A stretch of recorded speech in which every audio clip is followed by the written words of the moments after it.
विदर्भामध्ये आज सुद्धा उष्णतेच्या झळा कायम आहेत।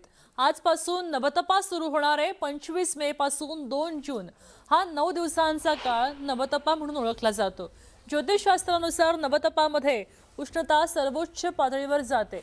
मान्यतेनुसार सूर्य जेव्हा रोहिणी नक्षत्रात प्रवेश करतो तेव्हा नवतपाला सुरुवात होते आणि सूर्य या नक्षत्रात 15 दिवसांसाठी येतो आणि या 15 दिवसांमधले सुरुवातीचे 9 दिवस नवतपा म्हणून ओळखले जातात।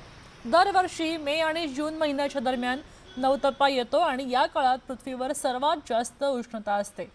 साधारणपणे या दिवसात सूर्यावर येणारी ऊर्जा अधिक काळ पृथ्वीवर राहते।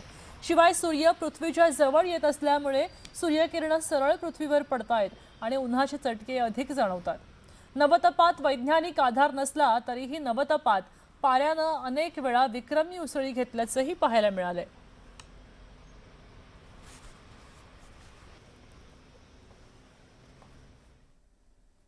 नवतपा म्हणजे काय आपण पाहूया। 25 मे पासून 2 जून पर्यंत नवतपा हा असतो असं कळतंय।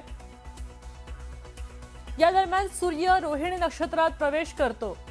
एकूण कार्यकाळ त्याचा 15 दिवसांचा असतो। 15 दिवसांसाठी सूर्य रोहिणी नक्षत्रामध्ये असतो आणि यातले सुरुवातीचे जे 9 दिवस असतात त्यांना नवतपा म्हणून ओळखलं जातं। सूर्य कर्कवृत्ताच्या अगदी जवळ असतो आणि यामुळेच भारतात इथं काही भागात उष्णता जास्त असते। या काळात पृथ्वीवर सर्वाधिक उष्णता असते असं कळतं। सूर्याची किरणं या काळामध्ये अत्यंत तीव्र असतात।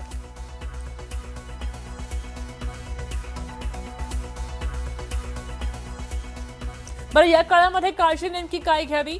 घराबाहेर निघण्यापूर्वी नाश्ता करूनच बाहेर पडावं। शरीरामध्ये उपलब्ध प्रोटीन्स असावे। दुपारी 12 ते 4 या वेळात बाहेर निघणं टाळावं। सूर्य अगदी डोक्यावर असतो। सोबत नेहमी पाण्याची बॉटल असावी। कांदा सुद्धा शक्य असेल तर सोबत ठेवावा। त्याचबरोबर अधूनमधून पाणी प्यावं, पाणी पित राहावं। लिंबू पाणी, मठ्ठा, लस्सी, ताक, कैरीचं पन्ह इत्यादींचं सेवन या काळामध्ये करावं।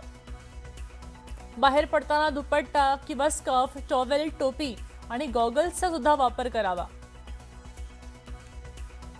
पांढरे सुती कपडे घालावे। सैल आणि नरम कपडे घालावे। त्याचबरोबर जर अस्वस्थ वाटत असेल डॉक्टरांचा लगेच सल्ला घ्यावा।